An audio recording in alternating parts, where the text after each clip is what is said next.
Welcome to All Things Apostolic on Labor Day, September the 1st, 2025. The year's running fast. You're going to have to get on your horse or you're not going to get everything done this year.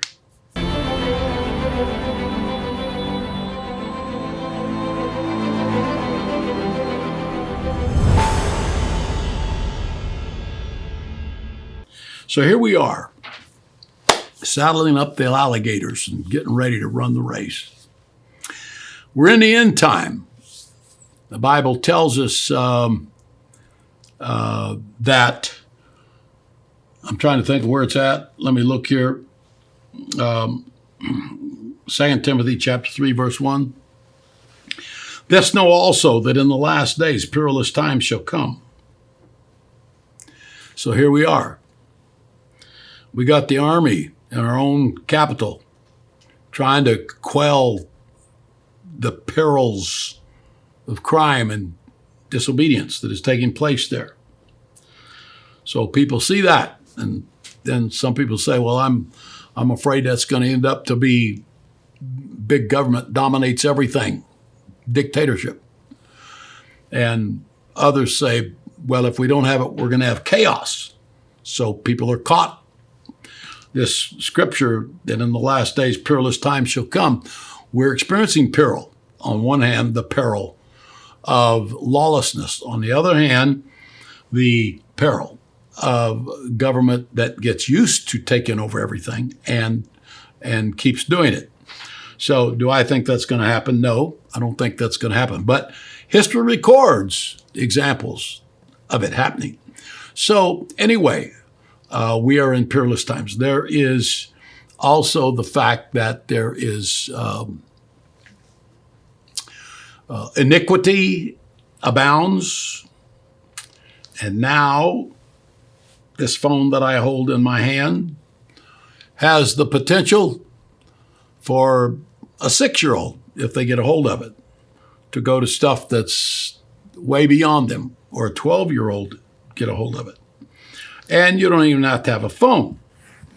The Christian home, which is meant to be holy and righteous in the day in which we live, has to think about the things that it's allowing into that home. Of course, this is part of that. The internet's part of that.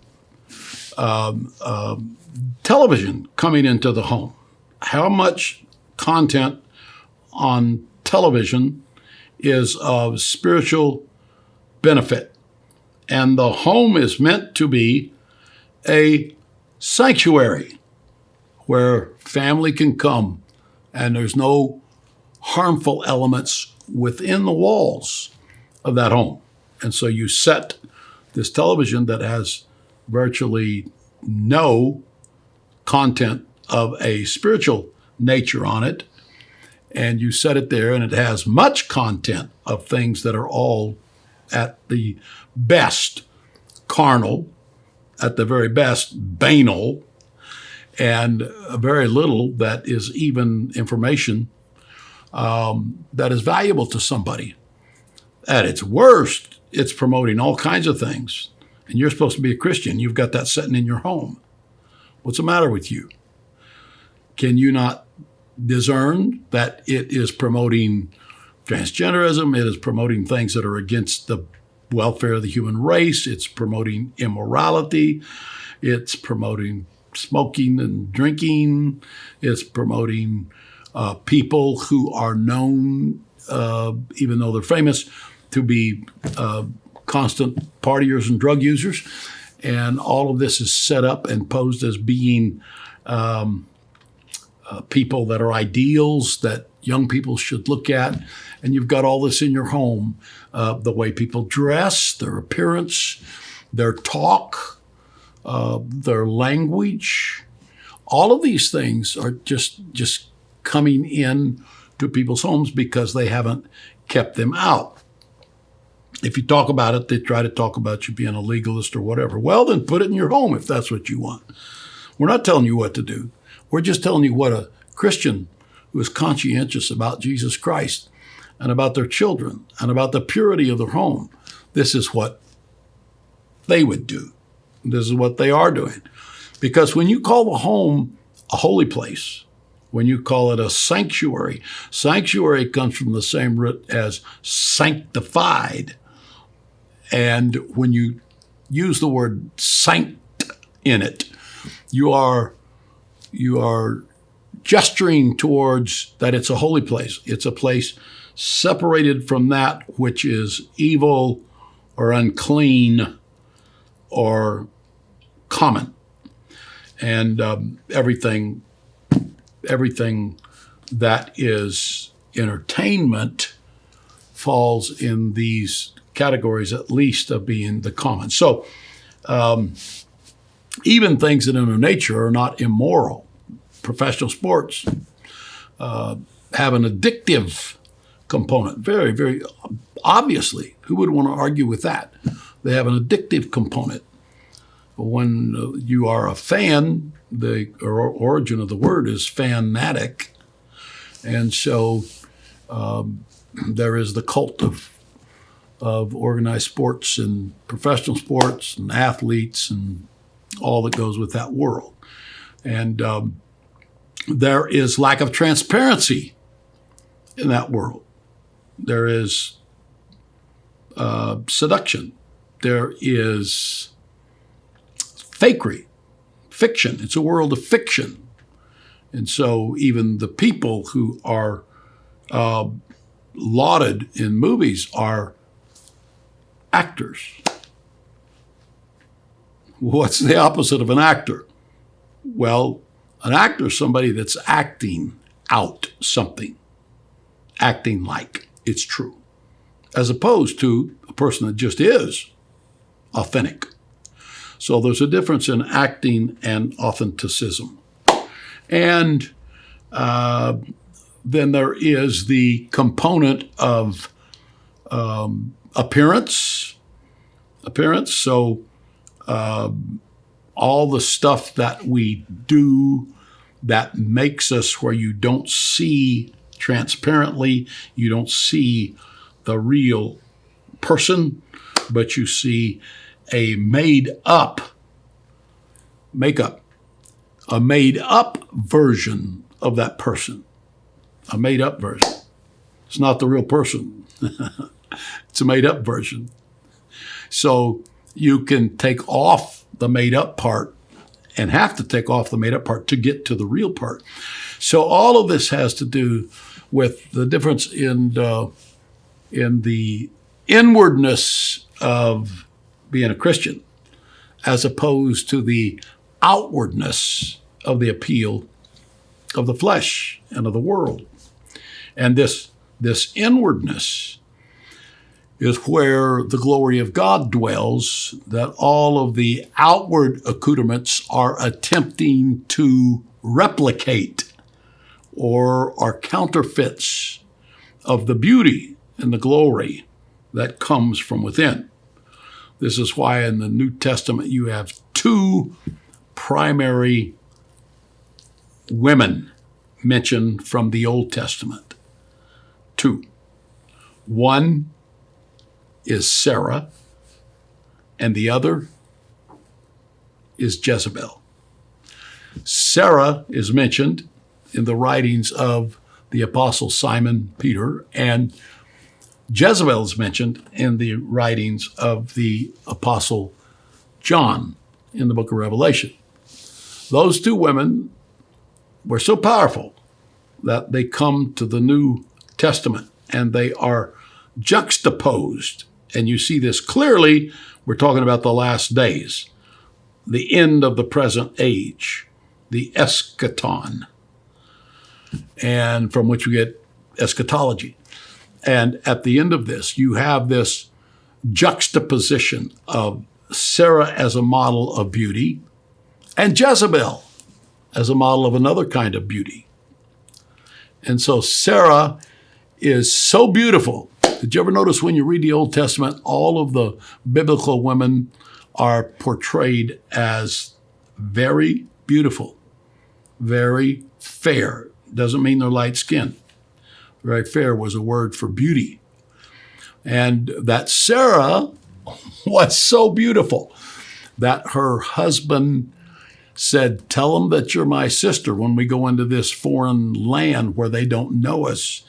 Otherwise, you're so beautiful, they will kill me so that they can have you. And they go into the land. Now listen, all the king's men in the land that were running the border immigration station, when they saw this woman, Sarah, this is what a knockout she was. When they saw her, they sent to the king and said, you got to see this woman. These guys were used to being in the king's court. And the king was, of course, used to being in the king's court, where there was a whole harem of the most beautiful women in the land. And yet these guys who knew what a beautiful woman looked like said, you got to see this woman. This woman is killer beautiful. And so they take her to the king and he sees her and he wants her over all of the women of his harem. This is Sarah. But her beauty was not that of exterior. The Bible says it was the ornament of her spirit, because the spirit comes out through a person's face. This is why what we do with our face is so important. Your face, if you're a Christian, your face is holy. In fact, your whole body is holy. In fact, you don't even own your body. God owns your body. And he tells you whether he wants you to do this or that with your body. Now, if you're in the world, you own your own body, or the devil's helping you out a little bit, then you could do what you want to do. But if you're Christian, you're not your own. You're bought with a price. And those are things those are implications to being a Christian. You're bought with a price. He says, what? Know ye not that ye are not your own? Your body is not your own. Ye are bought with a price. And so out of Sarah emanates this glorious beauty, so spectacular. I get this with my wife everywhere I go. They don't ever say, man, you're sure handsome. They say, that woman has something about her. What is it? Well, it's not makeup. It's not dye. It's not tattoos. It's not jewelry. It's not any of those things. How does she manage this? But she does. But it's the inward spirit that Sarah had, and that a spirit-filled Christian has. That spirit was so beautiful. It is so beautiful. It's so powerful. It's so intrinsic to purity and to godliness, but it's so attractive to people that Abraham got a good bawling out for lying about it being his sister instead of his wife, but he did get her back. The other one that's mentioned in the New Testament is Jezebel. And Jezebel, we're talking about the end times here. This is stuff of the end times. And Jezebel, the Bible talks about how she painted her face and how she put on what would be called an artificial kind of beauty. Her cosmetics comes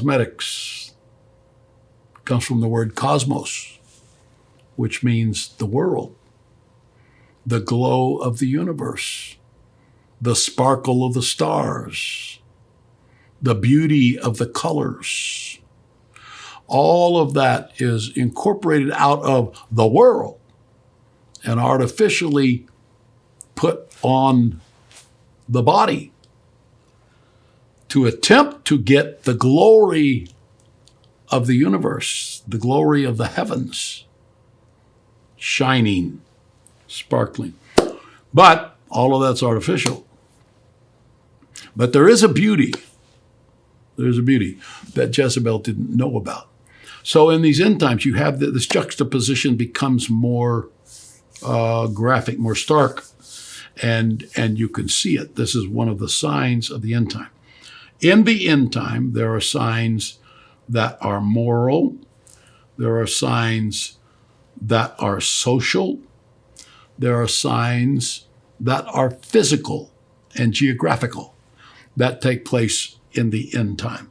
Now, we've been talking about moral signs, spiritual signs. There are spiritual signs. There's those four categories there that I just named. And This falls in the spiritual and the moral that we've been discussing. But there's also geographical signs of the end time, which are incredibly sobering to think about. We don't have time to get into all that today, but I will tell you, this is a good time for you to assess your life. And when people talk about holiness, they don't get the idea sometimes that that's talking about the whole man being redeemed and being strong and not having weaknesses where it constantly pulls us down and eventually kills us. So you stand strong in the grace of Jesus Christ. God bless you.